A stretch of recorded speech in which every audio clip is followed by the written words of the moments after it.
बिस्मिल्लाहिर्रहमानिर्रहीम। अस्सलाम वालेकुम दोस्तों, कैसे हैं आप सब। मैं हूं मोहम्मद अबू बकर और आप देख रहे हैं अबू बकर फोर्स। सीख अल्लाह बरकत है आपके खानों में, आपके रिज्क में, आपके जायकों में।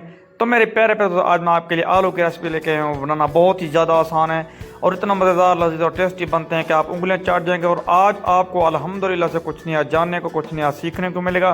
तो रेसिपी बहुत ही ज़्यादा खास होने वाली है। तो सबसे पहले आपने एक खूबसूरत सा बर्तन लेना है, उसमें आपने 2 मीडियम साइज़ के प्याज जो है चॉप्ड करके डाल देनी है। तो यहाँ पे आपने फ्लेम को जो है हाई रखना होता है। हमेशा मिसाले की भुनाई हाई फ्लेम पे की जाती है। इसके बाद मेरे पास लहसुन और अदरक हस्ब ज़रूरत आपने ले लेना, ये भी डाल देंगे ताकि इसकी भी अच्छे तरीके के साथ भुनाई हो सके। रेसिपी बहुत ही ज़्यादा ख़ास, बहुत ही ज़्यादा अहम होने वाली है और बहुत ही कमाल की टिप्स एंड ट्रिक्स आज मैं आपको बताऊँगा। आपने वीडियो को मुकम्मल देखना है अगर आप भी करारे क्रिस्पी आलू बनाना चाहते हैं।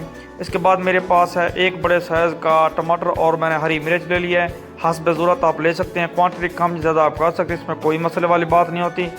तो यहाँ पे मिसाले की भुनाई का जो प्रोसेस होता है बहुत ही अहम किरदार अदा करता है। कोई भी आपकी रेसिपी तैयार कर रहे हो, मिसाले की भुनाई अच्छे तरीके के साथ करनी चाहिए। तो अभी तक अगर आपने दुरूद पाक का विर्द नहीं किया तो दुरूद पाक का विर्द कर लें, इससे आपके रिज्क में, आपके खानों में बरकत आती है। इसके बाद मेरे पास है लाल मिर्च, हस्ब ज़रूरत आपने लाल मिर्च का इस्तेमाल करना है। अगर आप ज़्यादा स्पाइसी खाना चाहते हैं तो ज़्यादा भी डाल सकते हैं। इसके बाद जो है मैं डाल रहा हूँ नमक। तो नमक आपने बिल्कुल जो है कम डालना है, क्योंकि हर घर में तकरीबन जो बीपी के मरीज़ होते हैं, उनका ख़ास ख्याल रखें। इसके बाद मेरे पास हल्दी पाउडर, रेसिपी को मज़ीद चार चांद लगाने के लिए, इसकी रंगत को मज़ीद निखारने के लिए, इसके टेस्ट को डेवलप करने के लिए हम जो है हल्दी का इस्तेमाल करेंगे। इसके बाद आपने अच्छे तरीके से इसे मिक्स कर देना है। तो अल्हम्दुलिल्लाह से उम्मीद करता हूँ यहाँ तक आपको जो है सारी बातें जो है क्लियर समझ आ गई होंगी। इसके बाद आपने अच्छे तरीके के साथ जो है आलू को धो लेना है, साफ़ सुथरा काट लेना है।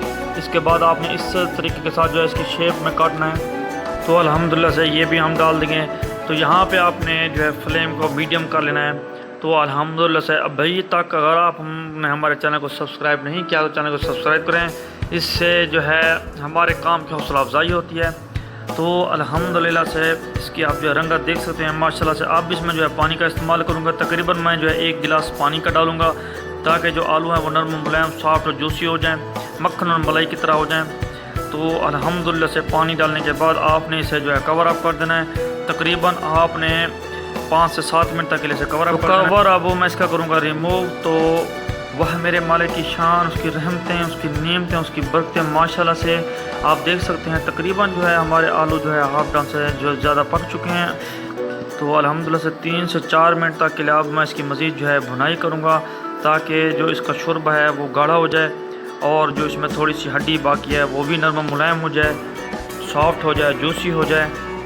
तो अल्हम्दुलिल्लाह से तकरीबन 3 से 4 मिनट हमें हो चुके हैं। अल्हम्दुलिल्लाह अब हम इसे जो डिश आउट कर रहे हैं। तो वह मेरे मालिक की शान, उसकी रहमतें, उसकी नेमतें, उसकी बरकतें। तो उम्मीद करता हूँ आज की मेरी रेसिपी आपको समझ आएगी, पसंद आएगी। अगली रेसिपी तक के लिए अपनी बहुत सारी दुआओं के साथ हमें दीजिएगा इजाज़त और अपना बहुत सारा रखिएगा ख्याल। अल्लाह हाफिज़।